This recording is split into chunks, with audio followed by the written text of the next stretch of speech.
What's up, you guys, and welcome to another podcast on the Smart Talk, where we talk about real stories, real struggles, and how entrepreneurs came up from the ground up. Before we get started today, I want to give a huge shout out to our two main sponsors. We got Hookah Kings, the top-rated hookah lounge in New Mexico, where they thrive on great customer service and a great hookah experience, and Marino Media, quality content for your image and for your business. Today, we got a very, very special guest here today. We got my boy Dizzie Locz in the building. What's up, big dog? How you Real feeling, Dizzie bro? Locz. Hey, bro, I'm feeling great, bro. Always feeling great. How are you guys doing? Dog? Good, man. Good. It's great to have you here, man. Yeah, man. Thank you Appreciate for you coming inviting me. out here. Telling the people your story about you and stuff like that. Like, yeah, just give me just a general idea of like who you are and like. Yeah. So, I'm born and raised Albuquerque, New Mexico, originally from the North Valley. I'm as New Mexican as it could get, you know what I mean? I like putting chili on everything. You know what I'm saying? I love the New Mexican women out here. They're just like our chili. They're spicy but tasty. Spicy but tasty. Sometimes they got green hair, sometimes they got red hair. Yeah, exactly. There you go. You know what I'm saying? So I ended up becoming a social media influencer. So it kind of just happened overnight. It wasn't like I planned on doing it. It wasn't like I had a passion for it. I didn't even know how to make content at that point, right? I had been out of prison for a year, and I decided to make a page for my car that I was building. I have a 2008 Chevy Cobalt Super Sport Turbo, and I was building it, and I made a little Instagram page for it, and that's all I did really right at that point. And then my cousin was like, I made a video, and I didn't post it or anything, and it was kind of like a TikTok video, right? But on Instagram. And he was like, you should make that and post it on TikTok. It would do good, I think. And he's like, you're pretty good at it. So I was like, I'll give it a go. So then, sure enough, I did. I posted it. And just like that, overnight, I woke up with 2,200 followers on TikTok. Crazy. Yeah. And so, and mind you, at this point, it had been a whole year that I was building up my car page on Instagram. So from going from like 350 followers on that to 2,200 followers on another platform overnight was crazy, right? So it was a video about me basically sharing my story to the world about how I was an addict and how long I had been clean to that point, what I have acquired and accomplished to that point, and people really caught on to it, and so that's how I blew up. And I started getting into making comedy videos because if you know who I am naturally, which you guys know, or you know who I am. Funny ass dude. Just be clowning. I just can't help it, You bro. just gotta Like, look at you, start laughing, man. Well, like you said earlier, you went through the worst already. Why not enjoy it now? right. And I Yeah. think, and there's people that have mixed feelings about me, online or even here in the city. Some love me. They really, really love me. And then some people hate me. And they really, really hate me. There's no in-betweens. But it's okay, though, because some people are just, like, overly, hyperly sensitive, I think. Yeah. And on top of that, like, it's just comedy, bro. Like, you can't get mad over jokes and shit. And as soon as people start getting butthurt over jokes, then I win. Because then I got double the attention. I got the people that like it and the people that don't like it that's watching, Don't worry about the haters, bro. I love you, man. That's all that matters. I mean, the way you use the hate is actually perfect. You make content out of it. Oh, You're yeah. just like, Yeah. you're just- Yeah, like I'll respond. You don't ignore it. You're like, here. Like, Yeah. I mean, great. bro, I've responded to hating comments in my comments, and I've gotten like 1,000 likes on one of my comments in response because I'd be talking shit, back to people. And like, it's crazy because, I just think it's just, I'm one of those unfiltered type of people, and We need that in society. yeah, we do need that. And I think that lately in our country or in the world in general, it's gotten to a point where it's like people's feelings are too involved. And I think comedy's that one realm where it's like, well, if you don't like it, then get the hell out of here. Yeah. You know what I mean? Type of shit. Definitely. And, and that's what I love about comedy is I could take ugly truths and make light of it, right? And, so like for my Meanwhile in Albuquerque skits where I put the filter on and play a tweaker, people were mixed about those, right? Like I had a bunch of people that were like, oh my God, you're making fun of drug addicts. You're putting these people down, blah, blah, blah. And I'm like, I was a drug addict. I was on meth and heroin before. I was even on methadone and Suboxone, and I'm clean now. I'm on none of that. You know what I mean? And I've been clean. Now it's going to be, it's 7 years. and now 1 month. Hell yeah. And Yeah, man. what, Congrats, before man. 5 days now? Yeah. Nice. So, Congratulations. Yeah, so thank you. Yeah, I appreciate you. yeah. So, you know, I do use medical cannabis. You know what I mean? Some people also have some mixed feelings about that, but all I gotta say is there's been plenty of research on it. It's for medicinal use and recreational use where we're from here. And so I've been smoking since I was 9 years old. As far as I'm concerned, it's never been a problem for me like how meth and heroin was for say. You know what I mean? Yeah. But yeah, I mean, I got a few things going. My Psych Society chocolate bars. I got a clothing line that goes with it too. Got a cool little psychedelic gear that goes with it.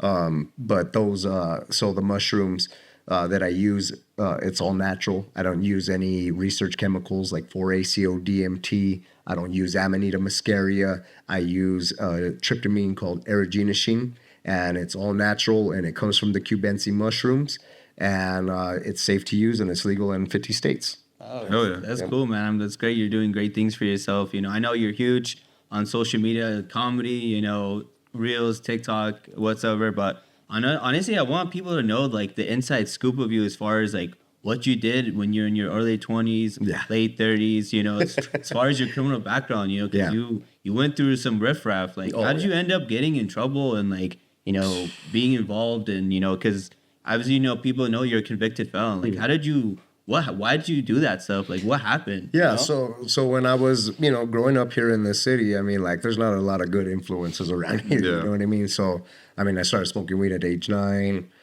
started drinking and doing mushrooms and all kinds of other stuff, you know, like towards my teenage years, you know what I mean? Hanging with the wrong crowd. I got into hustling. I started slanging.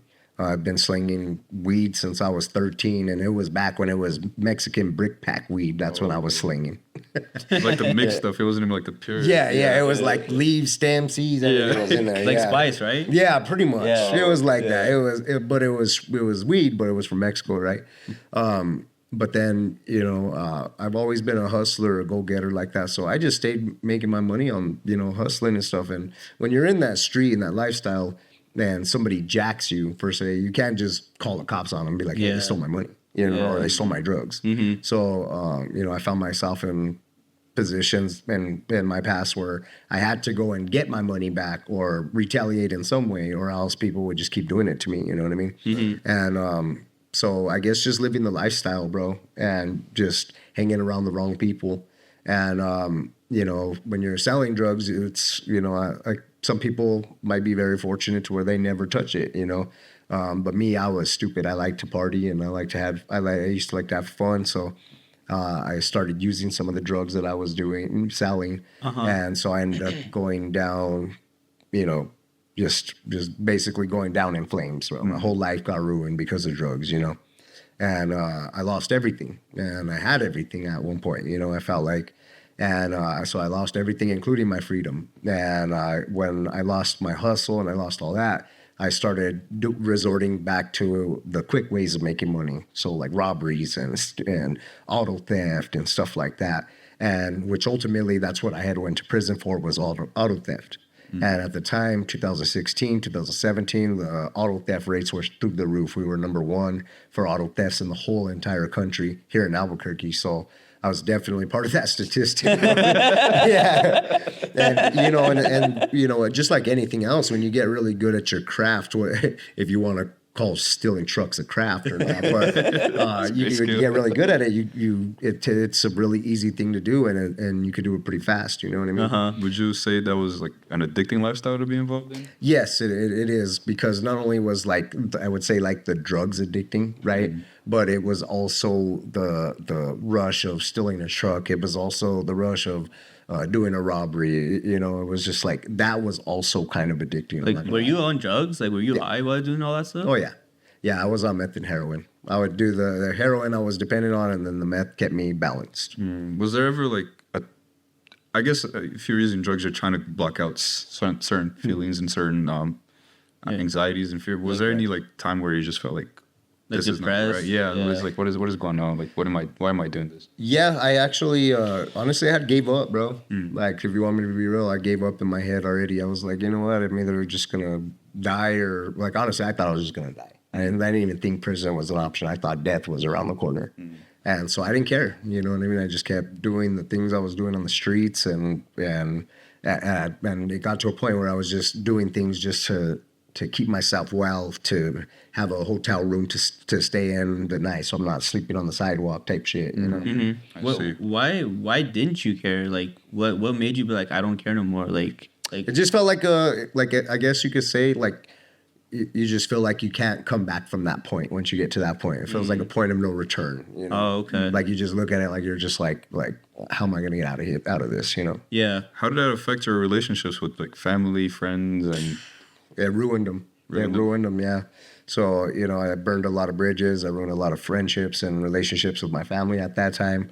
I've been fortunate to rekindle a lot of those relationships and stuff. And then some of them I didn't want to rekindle with some friends because they weren't good and healthy. Even when I went to prison, I mean, I think it kind of saved my life at the end of the day, because some of the people that I knew that I was on the streets with, they're dead. Oh. So I think that prison saved my life. I don't look at it like a bad thing, you know? How long were you in prison for? 2.5 years. 2.5 years? Yep. And then while you're in prison, right, did you like really reflect on your actions and be like, I got to do better for myself whenever I get out? Yeah, somewhat. Towards the end of my sentence, I was, but initially, no. I was still like in a knucklehead frame of mind. And then I don't think that ever goes away if you were ever a knucklehead in your life. I think it just, it stays with you. So, I like I tell people, I didn't start becoming a saint when I got in the back of the cop car. Right. So I still did stupid shit while I was in there too. And it's like there's a lot of politics in there, Yeah, definitely. And so, matter of fact, that's how I learned politics, was because of that. But now I know I'm out here now. Yeah. Hey, you're free now, man. Yeah. And, so when you got out, was there like a plan, or it was just kind of like, I got to live life and hopefully live life on the good end? Yeah, I mean, definitely there was a plan. But I kept my goals really, like, I guess, within arm's reach, I guess you could say. So my first goal was to just stay out of trouble. So don't go anywhere. Don't go do stupid shit. Don't go hang out with people that I shouldn't be hanging out with. And basically just be as clean as a whistle. You know what I mean? And then another goal that I had was just to stay drug free. And then the next goal I had was to get a job. You know what I'm saying? Get my diploma. So I managed to achieve all that. Nice. And then I had another goal to get a vehicle. So I bought a vehicle. And I just kept on going from there. So just like increments, you know what I mean? Like small because wins. I had been out of touch with society for a little bit. I didn't really know how to act like, Yeah, definitely. I'm glad you're doing great for yourself after you got out. I saw this stat. This stat I actually read this morning, right? 66% of people that are convicted felons, they end up getting back into the system. Like, why do you think that number is so high? And do you think the state failed the people, the country failed the people? Like, why? Like, that's just a ridiculously high number. Yeah. Like, Well, I think, I think it goes really, really deep, and I think it goes deeper than what people think. I think that it becomes a revolving door once you already get in the system, because you start getting like stiffer penalties for when you violate, and instead of rehabilitating you, they just kind of punish you, slap you in the hand at first, and then you continue to get in trouble. They continue to slap you in the hand, then they hit you all at once, so then you finally got to go do time, and then once you do time, you get out, and they're like, and say you mess up again, they're like, oh, well, he already has a number, he already has been in the system. Send them right back. And then you get habitual time. If you've had suspended time when you were sentenced, when you went to prison. I mean, all those could be a factor on why the percentages are so high when it comes to returning back to prison. Are there programs in place, like with the state of your state, that actually like is effective? There's a few of them. There's some. There was one that was just specifically for women. And it was but the language they like to use is formerly incarcerated people, right? So they have a program for women that were formerly incarcerated, but now they're starting to do men now too. They're actually right down the road, actually, from here. Also, OLE, the organizers of New Mexico, they fight for rights for inmates in prison. So there's some organizations that help out with those things, but at the end of the day, I think that when you're in that position, you just gotta you just gotta be an adult about it, bro. You can't just play the victim card and be like, hey, I got dealt a shitty hand. You just gotta be like, look, I messed up in life. I did what I did. I can't take it back. All I could do is acknowledge it and move forward from here and try to become a better person. Yeah. And take the steps necessary at trying to, I mean, it's either you get in trouble or you don't. So it's like, try not to get in trouble. It's like, you just don't get in trouble. You know what I'm saying? Don't go do stupid shit. Don't go, like, if you know it's wrong, like, which you probably do at this point if you've already been in trouble, then don't do it. You know what I mean? Yeah. And just hang around healthy people. Don't hang around people that are going to use or people that are stealing cars and shit. You know what I mean? Like, Yeah, definitely. just like hang around a good crowd. You know, there's a saying, if you hang around 6 millionaires, you'll be the seventh. Yeah. You know, you hang I believe around that. 6 crackheads, you'll be the seventh. You Yep. know what I mean? So that's kind of how it works. With Yeah. that It's with concept. whores too, bro. This is the worst. Birds of a flock. Yeah, together, birds I of guess. flock together, yo. You're saying. Yeah. When it comes to when you're a convicted felon, right? You know, when it comes to applying for jobs, obviously it's a lot harder for someone to get a job because no one wants to hire a felon nowadays, right? Right. Why do you think what's a better way to get felons into getting an actual job? Because, you know, most felons, they can only get, like, you know, those fast food joints. Like, I feel like we need to do something as a society to change that, you know, give felons a second chance at life, you know, at actual career and job, you know, because if they don't, you know, they get a mediocre job at a fast food joint, they're going to end up resorting to selling drugs or doing what they did before because they made more money, you know. Right. You And can you know, survive. they also too, it doesn't just go with employment. It also goes back to like residency too as well. There's some places that won't allow felons to live in their residency neighborhood or apartment complex or whatnot.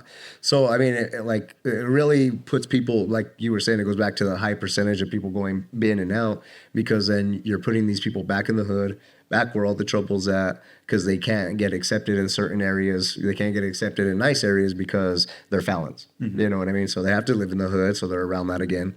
I would say construction's a great option. You know, there's a lot of people out there that are like, well, I need to make good money. I want to make good money. Who doesn't want to make good money, right? Yeah, of course. The only thing is like, I think once you become a felon, you got to understand that you're not going to be able to have the same opportunities as other people because you messed up. And part of those consequences is you not being able to work in certain industries, right? But I think that you could definitely prove yourself, you know what I'm saying, that you've rehabilitated and stuff like that. And they usually do. Like if you've gone 7 years without getting in trouble after your probation or parole, they usually tend to not look at your record as much. I see. Yeah, so there's definitely a time period where they'll start saying, okay, well, you know, it's not that bad. It's been a long time. Yeah. You know, but yeah, there's definitely resources out there, and construction, it might be hard work, but you can make good money. You know, I was working for a earth moving company. I was making $800 to $900 a week.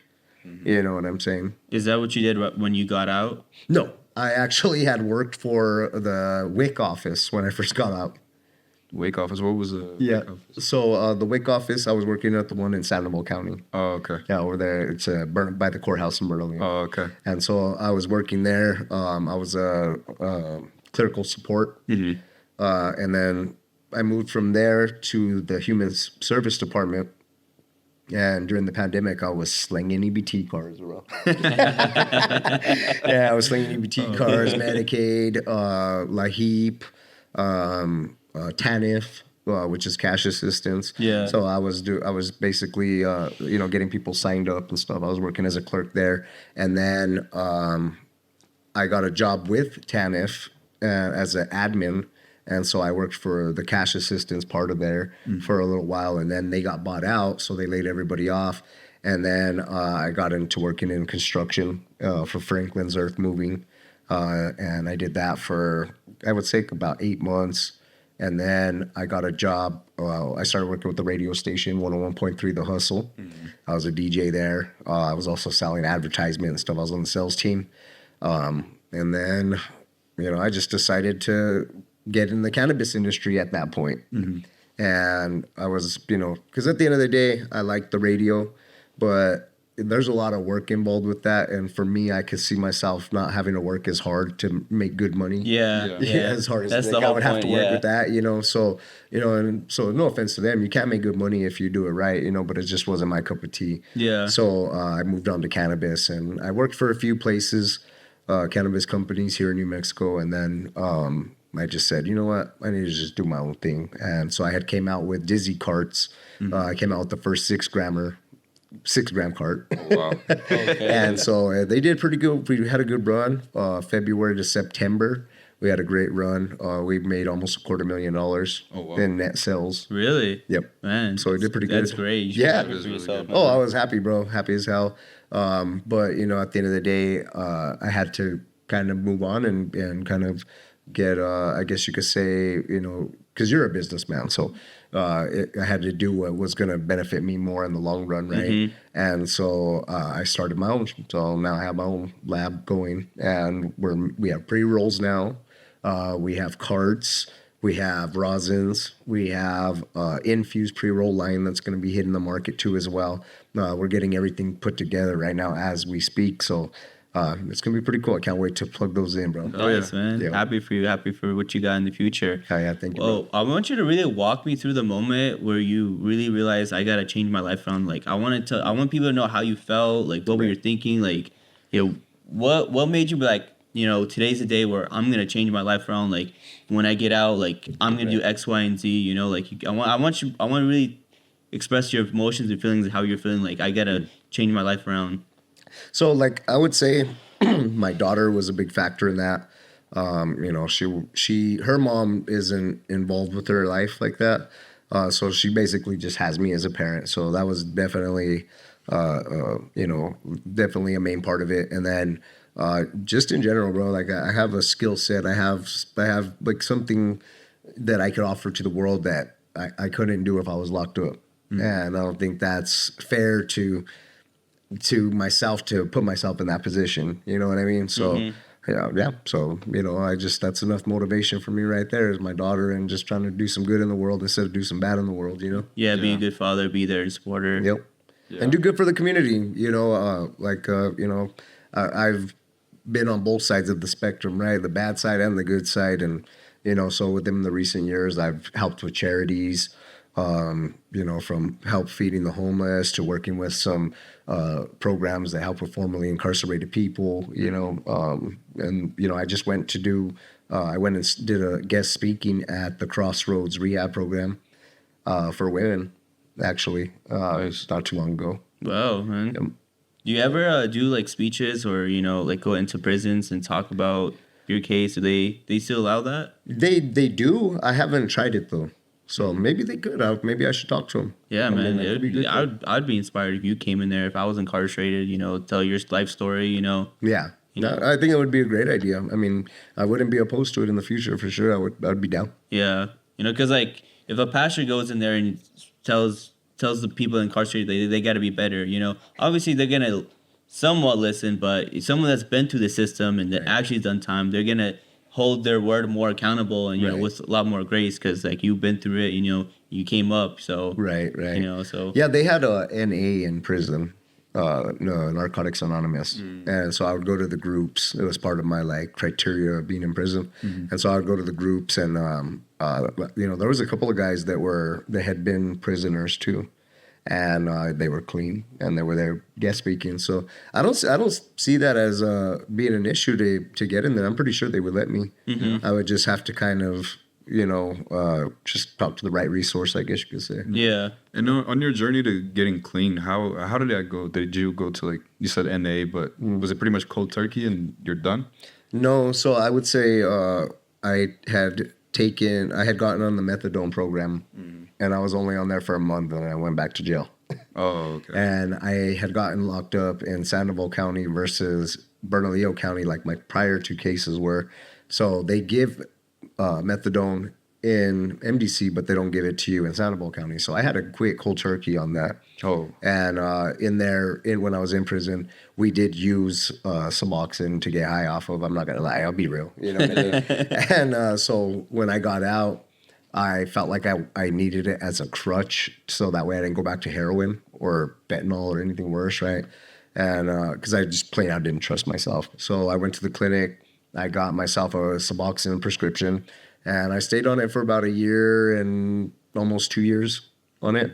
And then I started weaning myself off, and it took me about a year to wean myself all the way off from going from 3 strips a day to nothing. And so I've been, I can't even, I lost track of the days. It's already been like about a year and a half since I've been completely off the Suboxone. Yeah, Nice. most people, they've never been addicts, or they've never even do drugs. Like, how hard is it to actually quit? Like, for good, like, I'm done with this. I'm never touching this shit Is it again. like one of the hardest things you've done in your life? It is. It definitely is. I mean, I would say that it's hard at like the beginning stages because you got like kind of like a physical dependency on it. You got a more of a mental dependency on it. But as time goes by, it like weakens. So you're not really thinking about it as much, you know? Yeah. So I would say time is the best cure for that. You know what I mean? But yeah, it's definitely really hard to do at first. Were there like, and then it gets easier. Were there any activities that you would do, for example, like if you're, let's say, withdrawing or really wanting like some sort of Like craving dopamine it? or yeah? Did you do anything specific that you would be like, okay, this soothes it? Right. I would say at the time when I got out of prison, was working on my car, just putting mods on there, spending money on that instead of like going out to clubs and hanging out with people and stuff. So I was just like concentrating on my car. And then once I discovered content creation, like that became kind of my new high, I guess you could say. Yeah. Yep. Yeah. Do you feel like being a social media influencer and creator, do you feel like that's one of the main reasons why you kind of stayed out of trouble? I wouldn't say it's it's a reason, but I guess it could kind of like I guess it does add to it because I have a lot to lose now, I guess you could say. Yeah. You know what I mean? And not only that too, but if I do anything wrong or if anything happens with that I'm involved with, it goes all over. You know what I'm saying? So yeah, I try to be on my P's and Q's, and I just try to just stay clean, bro. I want to have a good life, bro, and you can't have a good life and get fucked up on stuff that can ruin your life at the same time. You know what I mean? Like, there's a reason why they tell you to stay away from that shit. You know what I mean? Because it will ruin your life. Yeah. Do you feel like being a social media influencer, you have to like watch yourself? You're the most one of the most unhinged people out here, but you feel like there's certain things like, oh, if I do that, like it's gonna go everywhere. I can't do that. Yeah. Yeah. There was a video that was posted on TikTok, and I didn't even post it, and it was of me. And it was of me telling off some girl downtown. And I didn't really tell her off. I didn't really tell her off that bad, bro.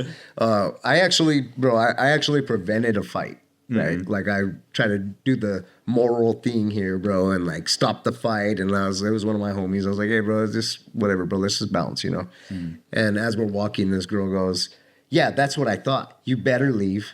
She told me that. Oh, man. I'm like, can you not see that I'm the one that's helping this damn situation? Like, what the fuck is wrong with you, lady? So like retarded, bro. me, like not having like the filter or like just being impulsive the way I am, I just turned and I looked at her and I was like, oh, shouldn't you stop drinking? Don't you have your kids to go watch or something? Oh, I think I've seen that video. Yeah. She got so pissed off. And she's going off. I don't even know what the hell she said. And she goes, my kids are well taken care of. And I was just like, oh, I can't tell. I said, you know what you should do is go pick up a motherhood book instead of being at the club. I said, have a good night. You know what I mean?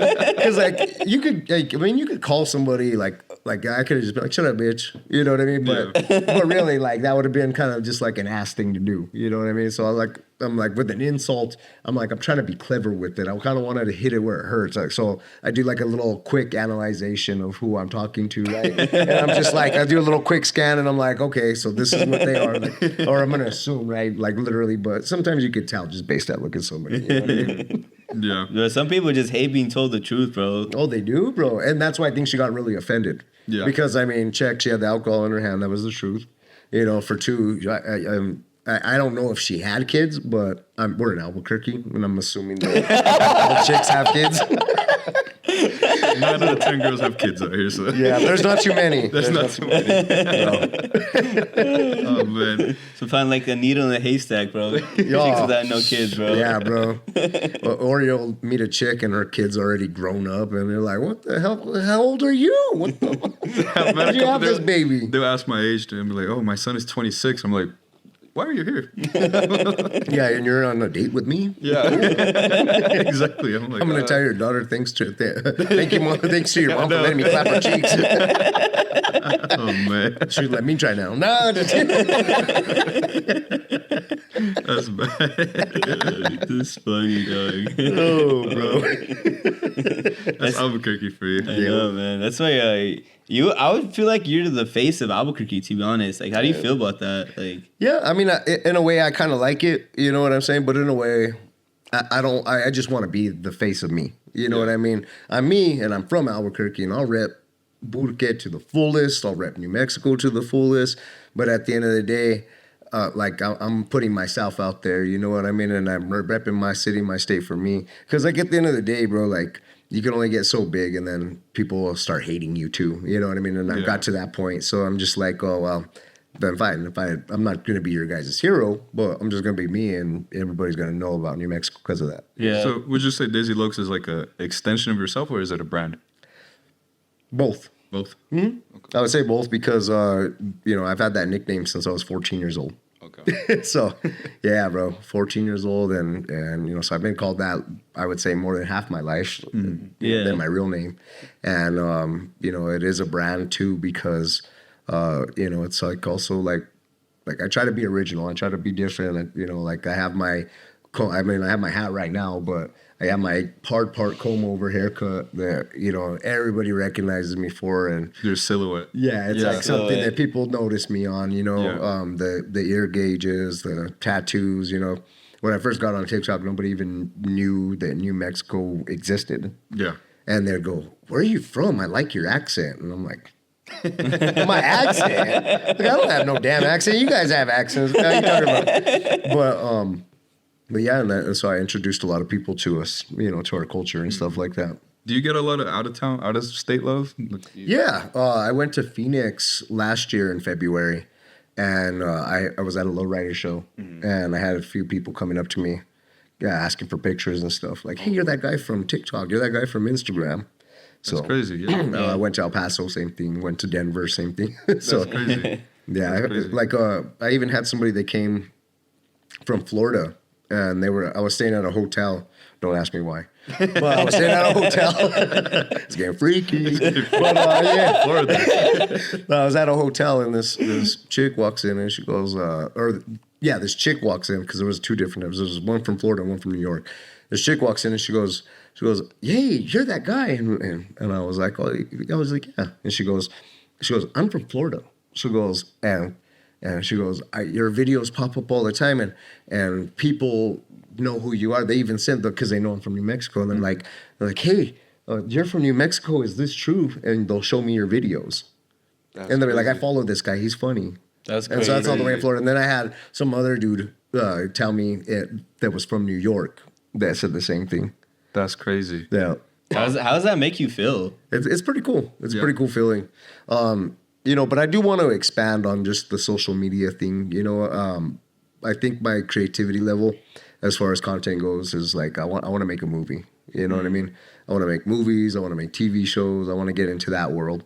I am involved with the movie production company, Creative Kills Productions, and they're filming a movie too, and I'm involved with it. I landed a role for the supporting cast, so it's pretty cool, for not having any acting experience or being in that industry to land a movie role, especially in the supporting cast, is pretty cool. Yeah. It is. That is cool. You should have it at the hookah lounge, man. Yeah, all right. I'll be flipping the coals, man. Yeah, shit. You know me, I'm down. I'll put some of my new cannabis products in. I'm just kidding. Can't do that on the Hookah Kings. I'm just saying. I was just kidding. Just put a display there. Yeah, all right. When it comes to your social media, right? Like, typically as you grow your following, it kind of gets to people's head. You could see on TikTok or Instagram, like, guys, girls, like they get some clout and they think they're better than everybody. Like, And you're honestly a really humble dude for how much following you have. Like, how do you Thank keep? you. Oh, how do you always keep yourself in check? You know? I think what it for me anyways is I don't see myself as being better than anybody. You know, at the end of the day, you know, if somebody wants to talk shit, I'll tell them I'm better than them. You know what I mean? But that's just because I want to hurt their feelings. You know what I mean? But at the end of the day, I don't think I'm better than anybody, and I think that you know, it's so at the end of the day, we're still people. Yeah. You know what I mean? We're still human beings, and no amount of clout, money, none of that really matters at the end of the day. You know, it matters of who you are as a person and how you leave an impact on people when you meet them. You know, if I was a dickhead when you guys met me, you guys wouldn't have me here right now talking with you. You know what I'm saying? Yeah. Yeah. You'd be like, damn, that guy's just an asshole. He didn't even acknowledge me. He didn't even talk. He had an attitude. You know, you guys wouldn't like me because you guys would be like, oh, he thinks he's all A just because he has all those followers. You know, and at the end of the day, I don't see that making me any better as a person just because I have a following. Yeah, and it's all about like your relationships with people. You know, if you're a dick to people, you're an asshole to people. Like, no one wants to work with you. No one wants to invite you to a podcast or do a business venture with you. You know, so actually it hurts you in the long run. It does. And then you know, you like with my followers too, because people ask me, do you ever get annoyed when people come up to you and ask you to take pictures with you or just talk to you in general? And I'm like, no. I'm not bothered by that whatsoever because these people aren't going to see me every day. You know what I'm saying? They just happen to see me at that moment. And if I'm an asshole to them at that moment, that's going to be what they remember me for forever. Yeah. You know what I'm saying? Is huge. Exactly. So if I'm cool with them, hey, how's it going? Da, da, da, da, and I'm talking to them, then they're going to be like, oh, yeah, I met him. He was cool. He said, what's up? He stood there, talked to me for a minute. He smoked with me. He was cool. You know what I mean?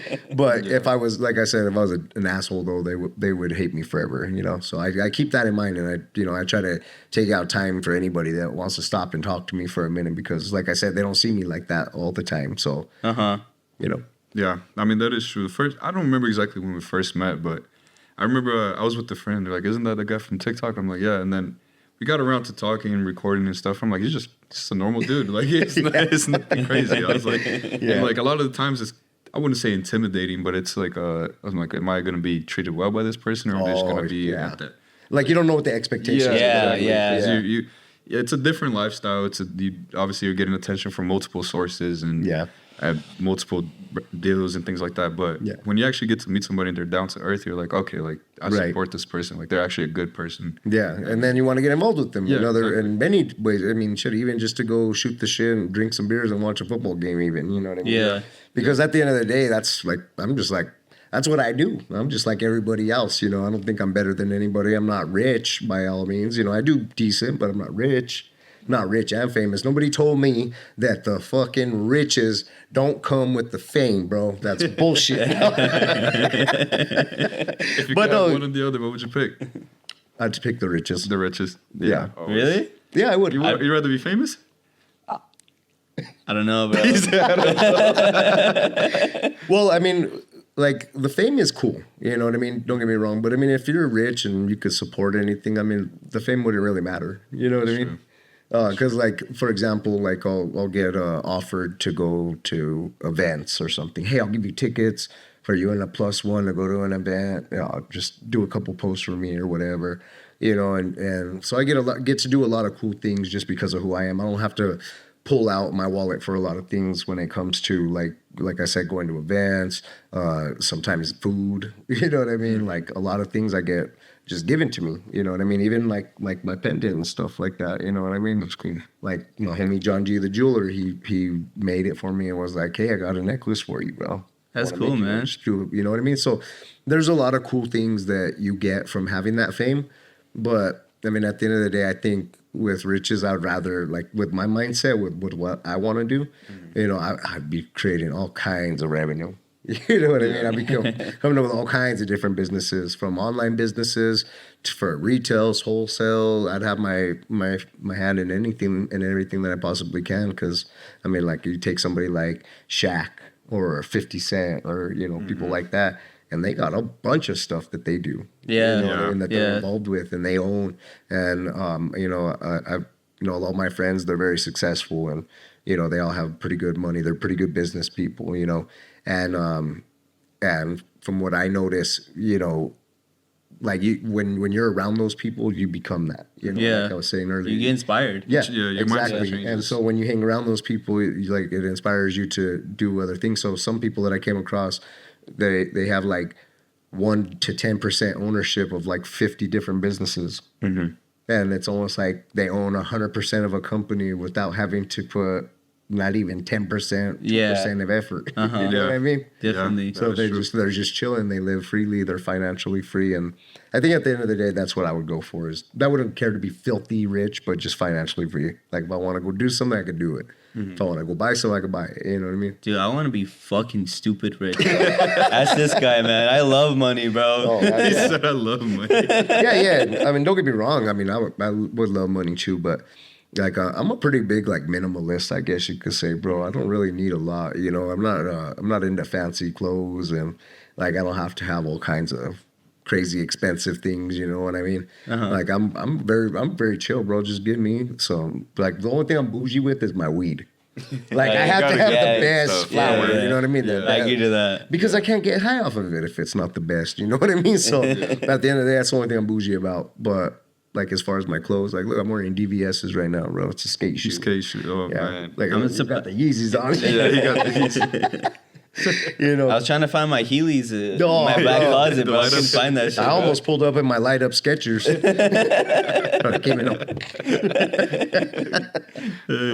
When it comes to creating content, like that's just hard to do. Like, how do you like always find like something funny to say or something funny to do? Like, It's hard.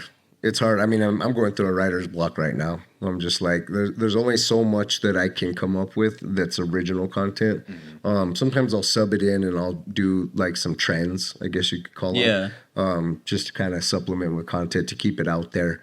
But to do my own original content, it's hard to keep coming up with new ideas or, stuff that you haven't done before. Or that somebody else has done before. yeah, because you could definitely see on social media it's a copycat league, Oh yeah. Yeah. I mean, if you look at my content, there is some that's like where I'm doing trends or whatever, but like you could tell which is the difference between my original content and like the trends, I guess you could say. What do you see a better, so to say, return on? The original, or it just depends? It just depends. I've had both blow up, you know what I'm saying? So I don't think it really matters. I just think whatever people kind of relate to or catch on at that time, or you just happen to just post it at the right time, you know what I mean? Yeah, if someone wanted to get into social media, like being a content creator, like what advice would you tell them? I mean, it would just like, what is your goal in it? You know what I mean? Are you trying to become a content creator or are you trying to become an influencer? I would say if you're trying to become an influencer, that's kind of an asinine thought process already. Like you shouldn't want to become an influencer. You would want to put content out that's going to influence people, and then you get that title, right? Yeah. Because every influencer is different. You know what I'm saying? Like me, I do content creation. Like I get compared to Johnny James.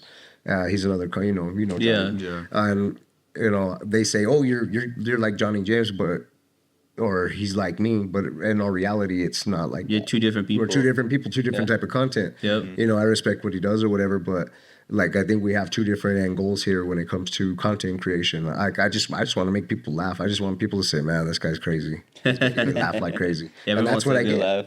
Yeah, and even at that too, like also like I was saying earlier about making the truth funny, right? Like it might be an ugly truth, but if I make it funny, only the people that feel a certain type of way or the shoe fits will get offended by it, and then the rest is gonna laugh. You know what I mean? So, at the end of the day, I would say if you want to be a social media influencer, don't even think of it like as that's the title. Like, if you be a mechanic and do content based off that, if you want to do comedy like me, do funny shit like I do. You know what I'm saying?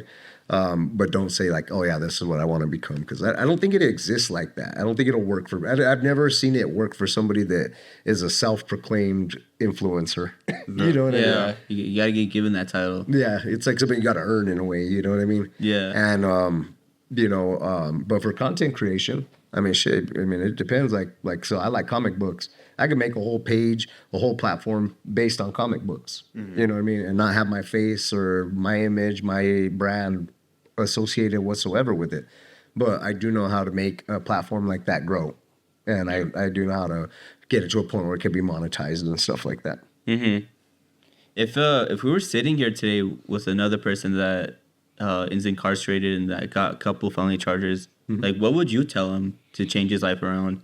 Well, I would just tell him that, you know, like, are you talking about like when he got out or like while he's in there? As he's in right now. As he's in there, I would just say, look, when you get out there, you don't have to go back to that lifestyle to put you back in here. You know, there's options out there. There's resources out there. Don't be afraid to use them. You know what I'm saying? Just surround yourself with healthy people when you get out and create healthy hobbies and habits and just kind of stick to that. Mm-hmm. Absolutely. Yeah, that's great, man. I really, really appreciate you coming out here and telling us your story and how you came up, you know, went through all your addictions and trouble with the law. You know, it's kind of a sensitive topic for a lot of people. Yeah. So I hope anyone that's watching that is a felon or that's been through the system feels inspired by your story because, you know, you're in the making of something great. You know, you should be proud of yourself for what Thank you, bro. you've been through and, you know, what you become as a man and stuff like that. So, yeah, and before we end today's podcast, you know, I want to give another huge shout out to our two main sponsors. We got Hookah Kings, the #1 rated hookah lounge in New Mexico. We pride ourselves on great customer service and great hookah experience, and Merino Media, where quality image and content for your business and your personal brand. So, and we'll see you guys next time on the Smart Talk. Sir. Good shit. Got it.